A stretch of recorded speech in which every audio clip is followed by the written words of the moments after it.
You're listening to episode 193 of the Super League Pod with a heavy Challenge Cup focus this week. The men got their semis on whilst the women reached their climax, and SLP was on hand to see it all. We'll talk you through the action as well as your fan reviews. We'll also pick up on the news, preview the Super 8s and touch on the latest act sucked up into the moral vacuum. Get strapped in, it's SLP time.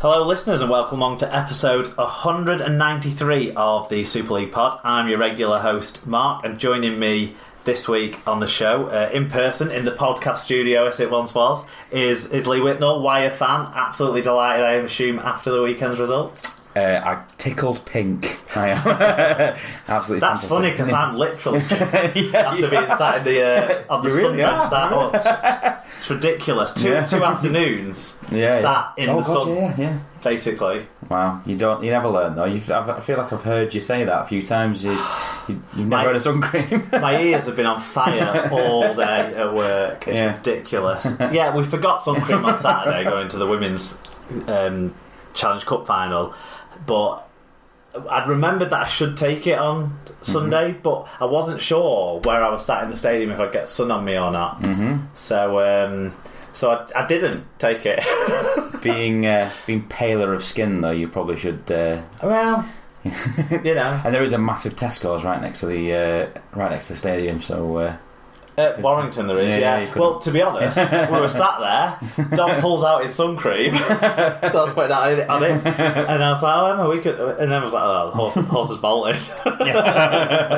But we'll talk more about that later on, but yeah, that's kind of my update for the week really, is I took Emma to her first ever live rugby league action this weekend because she went to watch the Women's Challenge Cup Shield and Cup final to support the women's game. Yeah. So we had a good time in Warrington doing that. How did she find it? She enjoyed it. She did.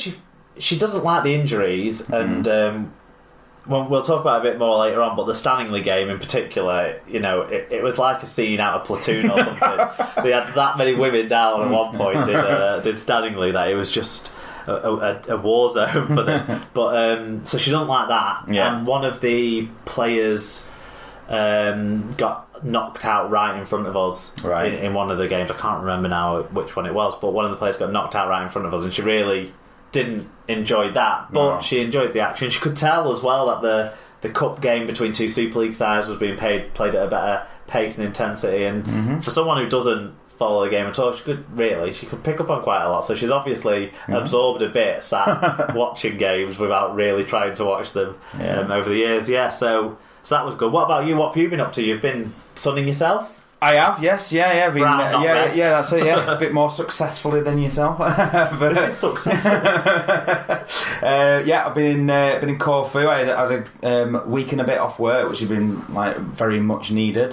Sort of kicked off on the Thursday week before last. Finished work and then went straight to the Saints Warrington game with my sort of team, the Newton Storm, and they played an under-7s tournament with them and had a lovely evening apart from the result.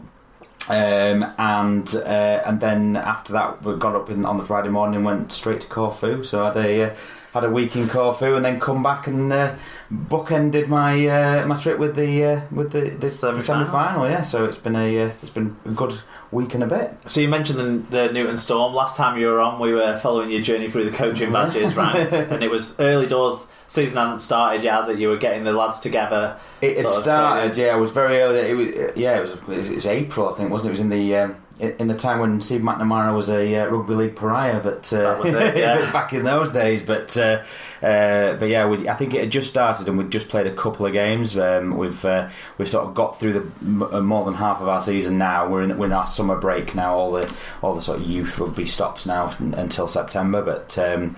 But yeah, so how are things going? How's your coaching career? Yeah, it's going good. It's going good. I managed to. I did my my coaching badges in May and June. My coaching badge, sorry, at level 2. So got that done and passed. Well done. So yeah, that was a very nerve-wracking day when I went to have my assessment. But yeah, it was good and got that passed. Did it at Saints with all the sort of Saints community development team there, and yeah, so I had a bit. Was there any of the players getting the badges at the same time or anything like that?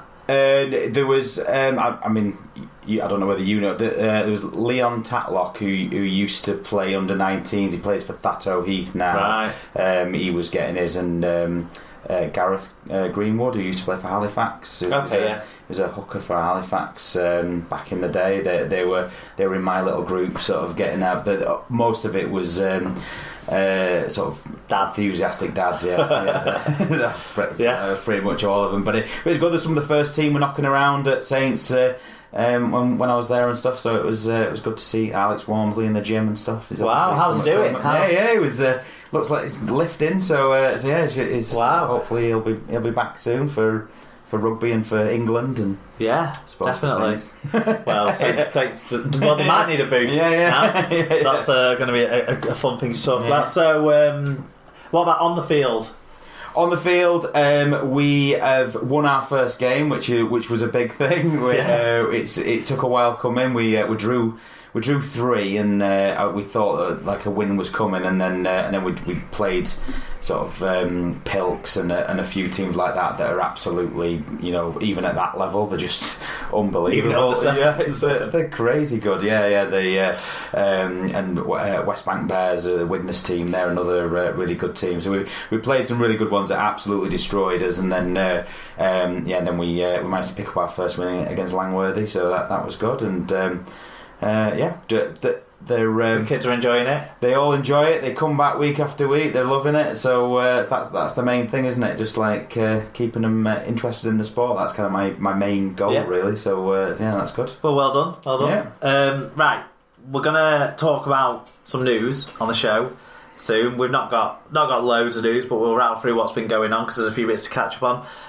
One of the story in particular, it puts refs faulting into clear perspective, so we'll get to that. Then we're going to go on to the big semi-finals and get all the listeners' fan views on those before picking up the Women's Challenge Cup Shield and Challenge Cup finals, which I was at, so we'll talk about those in quite a bit of detail. Then we'll look forward to the start of the Super 8s, get our predictions in for the Super League, Super 8s and the qualifiers, and see what we think is going to happen elsewhere, because I think even though it's the first round, I think it's probably the most crucial round in the challenge, what they call it, Championship Shield. Yeah. And we'll get to those games later on, because the actual only games that matter at the bottom of the table. That's how they structure organise everything. So we're going to get through to all of that now, but first we're going to start with news from around the world of rugby league.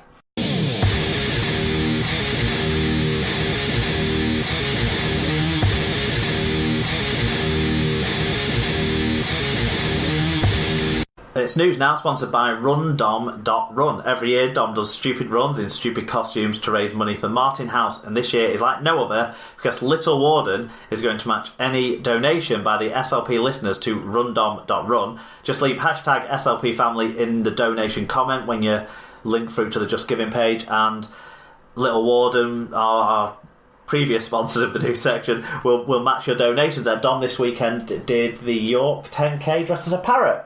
Wow, well done, Dom. Before heading. Yeah, that was right before the. I saw he was going to do a run right before the semi-finals.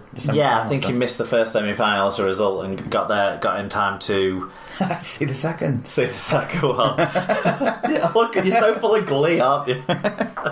So well done to Dom for that, and make sure you do sponsor him, because that will have been a bit of a shitty experience running in that heat in a big costume. Yeah. Okay. First story then, Wigan have signed Barrow front rower Joe Bullock on a 3-year deal from the 2019 season. The 25-year-old has been a standout forward in the Championship this season and will link up with his new teammates in pre-season. Bullock, who came through the Warriors Academy before moving to Leigh Centurions, has impressed at Barrow, where he was nominated for League One Player of the Year in 2017. So, I was chatting to a Barrow fan yesterday at the semi-final doubleheader, and he was saying how they're all gonna, for the last game of the season, the last away game of the season, they're all gonna make their beards and hair ginger. It's like Joe Bullock appreciation, because they wish him well. He's been a good player for them and helped them get promotion.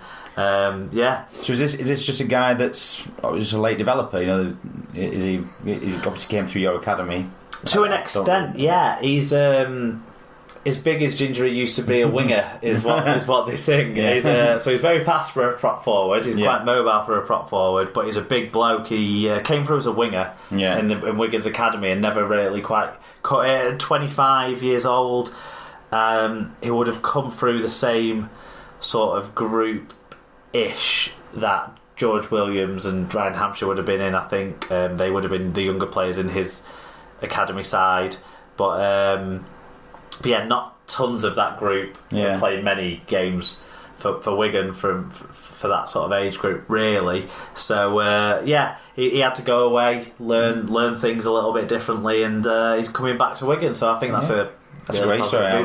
Whenever I've seen him play, he's impressed me. And he seems like a top bloke as well. I've talked about it after the summer bash the last 2 years, but he's gone into the crowd and sat with some of the fans, probably his friends and family, but still sat with some people in the crowd and sat around and watched some of the action and that sort of stuff. He seems like a top bloke, and the fact that the fans wish him so well, even though he's like their best player sort of thing, only speaks highly of him. So I'm quite looking forward to him coming in. We need some signings, and prop forwards from the Championship have done well, haven't they, stepping up? As you know, at Warrington with Chris Hill, there's also people like Anthony England and Alex Walmsley I love to see that. It's when a player's obviously been dropped out of a top academy, but they've gone away and like learnt their craft and sort of put the yards and put the effort in, and then come and get their rewards for it. And it's nice to see. And luckily he's found a pathway through the League One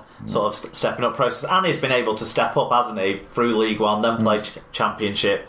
So that's I think that's good preparation, good grounding for him. Okay, what else has been going on? Catalan's winger Jody Broughton has been ruled out for the rest of the season with an ACL injury. The 30-year-old left the field in the Dragons' 25-20 defeat at Wigan Warriors in round 23. Broughton will miss pre-season and a little bit of the 2019 campaign as he will undergo surgery and rehabilitation.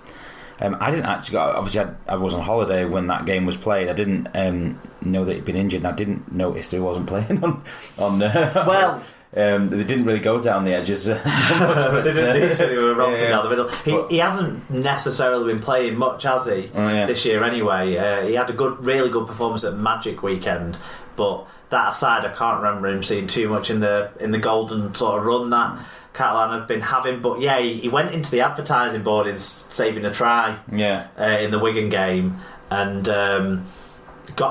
it was pretty bad. He was down for a while, then he stood up and everyone did the usual clap thing because he was going to get scored off the pitch, but then the Catalan physios decided to walk him off through the pitch, so it took about 3 minutes to get him off. It's a bad one, and he'll obviously he's missed a semi-final potentially if he would have been selected, because he has looked good when he has played, when he has been fit, and he misses a Challenge Cup final, so good luck to him in his recovery. Absolutely.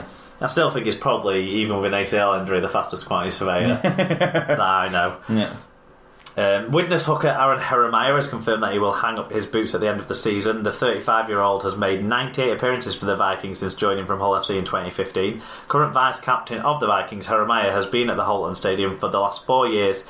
He's also spent spells at Leigh, Centurions, New Zealand Warriors, Hull FC during his career, making almost 300 first-grade appearances. He also earned one cap for New Zealand in the Anzac Test against Australia back in 2010.